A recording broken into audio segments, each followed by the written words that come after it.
Assalamualaikum warahmatullahi wabarakatuh. Hamdan wa syukron lillah ma ba'da. Sahabat AR News dimanapun berada, teman-temanku semuanya, semoga senantiasa sehat walafiat dan dilancarkan dalam segala urusan kebaikan kita. Amin Allahumma amin. Sahabat AR, melihat komentar yang berseliweran ya, soal kenapa sih kok bahas Pahlawi, kenapa sih kok ngurusi nasab Pahlawi, seberapa bahaya sih Pahlawi gitu kan. Jadi mungkin ini adalah pertanyaan-pertanyaan bagi jenengan yang benar-benar awam tentang Pahlawi, tapi nggak apa-apa, ini suatu pertanyaan yang baik, pertanyaan yang bagus, dan pernyataan yang bagus juga gitu loh. Jadi gini ya teman-teman, sekali lagi saya katakan, kita itu nggak ngurusi nasabnya Pahlawi. Ngapain ngurusi nasabnya Pahlawi? Enggak, kita nggak ngurusi itu semuanya. Cuman karena mereka itu mencangkokkan nasabnya kepada baginda Rasulullah SAW, maka kami sebagai umat Islam menanya buktinya dong gitu loh. Yang sampai sekarang ternyata nggak terbukti, itu yang pertama. Yang kedua, kami sebagai generasi muda Indonesia yang peduli terhadap negeri ini nggak rela ketika anak cucu kami nantinya termakan sejarah-sejarah yang dipalsukan Pahlawi. Karena Pahlawi ini masif pergerakannya gitu loh. Di sosmed itu masif pergerakannya. Dari mulai beberapa tahun yang lalu. Dan ini nggak tanpa kita sadari, kita sudah termakan doktrin mereka. Mereka yang selalu menggaungkan dalam diri kami mengalir dari Rasulullah, akhirnya apa?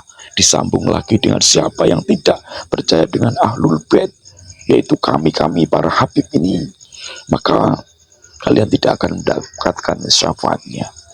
Barang siapa tidak suka terhadap Ahlul Bait, tidak mau membantu Ahlul Bait, perjuangan Ahlul Bait untuk menegakkan Islam, maka tidak akan mendapatkan syafaatnya. Akhirnya apa? Orang-orang itu kalau dimintain ini itu, dimintain ini itu, akhirnya keluar semuanya.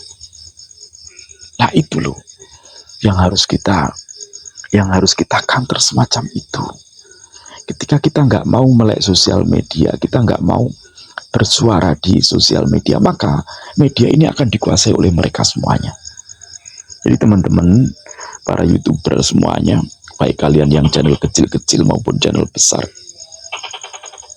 ayo kita jaga negeri kita, suarakan terus, jangan pernah takut. Jenengan ketika YouTuber yang baru muncul, jenengan gak usah berkecil hati. Ketika jenengan dibilang, ini cuma cari duit, yang nonton gak seberapa, biarin saja.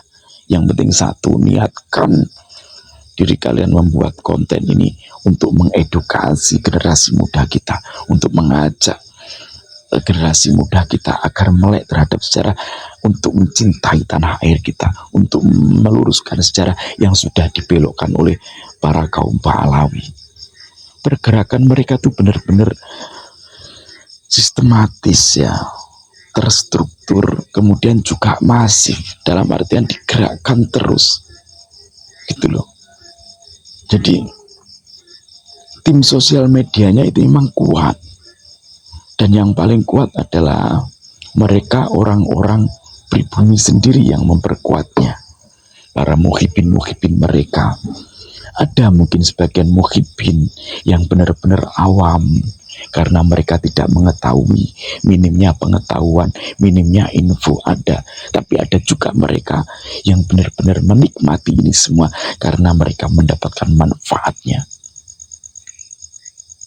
Ada yang mendapatkan manfaatnya dari ini semuanya, makanya mereka membela mati-matian karena mereka mendapatkan manfaatnya. Tapi syukur alhamdulillah, karena Kiai Imatnya, apa yang disampaikan oleh orang-orang ya, yaitu ustadz-ustadz pribumi Indonesia Nusantara kita tercinta, yang membela Pahlawi, yang selalu mengcounter apa yang disampaikan Kiai Imat, apa yang disampaikan oleh teman-teman yang pro dengan Kiai Imat, yang mendukung tesisnya Kiai Imat, itu kadang dibantah oleh mereka-mereka ustadz-ustadz, kiai-kiai yang pro dengan Pahlawi. Tapi alhamdulillah Kiai Imat selalu bisa mengcounter mereka bukan hanya dengan omongan tapi benar-benar dengan data yang konkret. Akhirnya apa? Satu persatu dari mereka mulai tenggelam.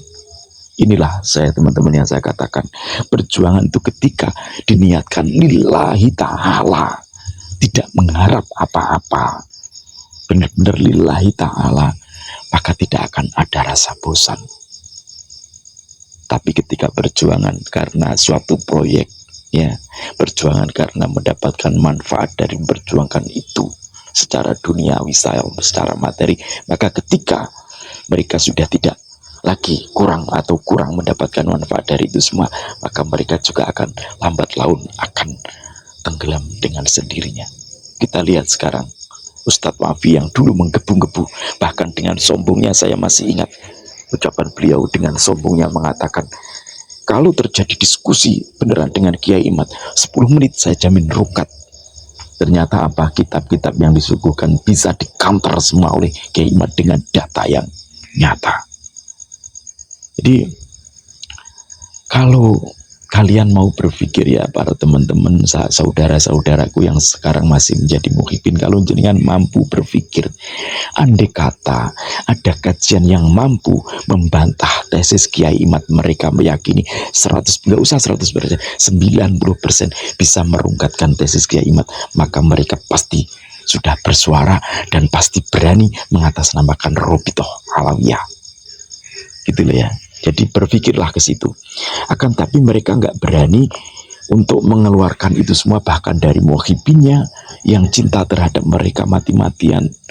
Kiai-kiai pribumi, termasuk Buya Kurtubi, termasuk Kiai Idris Romli, ya, termasuk Kang Zaini atau Gus Zaini itu, termasuk Sani Uye, termasuk siapapun lah yang sering muncul, Rumail Abbas, ya, Gus Rumail itu semuanya kenapa tidak berani mewakili Robitoh Alawiyah? Karena mereka sendiri juga nggak yakin dengan kajiannya, gitu loh.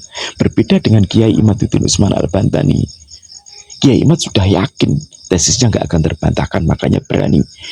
Siapapun yang mau diskusi dengan Kiai Imad harus mengatasnamakan Robitoh Alawiyah, perwakilan dari Robitoh Alawiyah. Agar apa? Ketika benar-benar tesisnya tidak bisa terbantahkan, maka benar-benar rungkat. Itu loh maksudnya. Akan tapi kalau kalian cuma pribadi masing-masing, ya kayak debat kusir, setelah dijelaskan yang ngeles-ngeles aja, jadi nggak ada konsekuensi, akhirnya nggak ada, gitu loh. Akan tapi kalau benar-benar mewakili Robitoh Alawiyah, kalau tesisnya Kiai Imad bisa rungkat, maka sahlah jenengan mengaku sebagai keturunan Rasulullah. Tapi kalau tesis Kiai Imad nggak bisa dirungkatkan oleh kajian jenengan, maka otomatis dengan sendirinya Robitoh Alawiyah harus mengakui bahwa mereka bukan keturunan Rasulullah. Itu loh konsekuensinya. Makanya mereka nggak berani sampai sekarang. Jadi gitu ya teman-teman. Untuk menjaga negeri ini itu harus mulai dari sekarang. Ayo kita sadar, ayo kita mempunyai rasa memiliki terhadap negeri ini. Hubul waton minal iman, ya. Hubul waton minal iman. Cinta tanah air itu sebagian daripada iman kita, menunjukkan keimanan kita. Jangan kemudian kita mencintai tanah air orang lain, gitu loh, ya. Oke, semoga video ini bermanfaat. Bila ada kata-kata saya yang kurang pas, bila ada kata-kata saya yang menyinggung perasaan jenengan semuanya, saya mohon maaf yang sebesar-besarnya. Wallahul muwaffiq ila aqwamit thoriq. Assalamualaikum warahmatullahi wabarakatuh. Salam NKRI.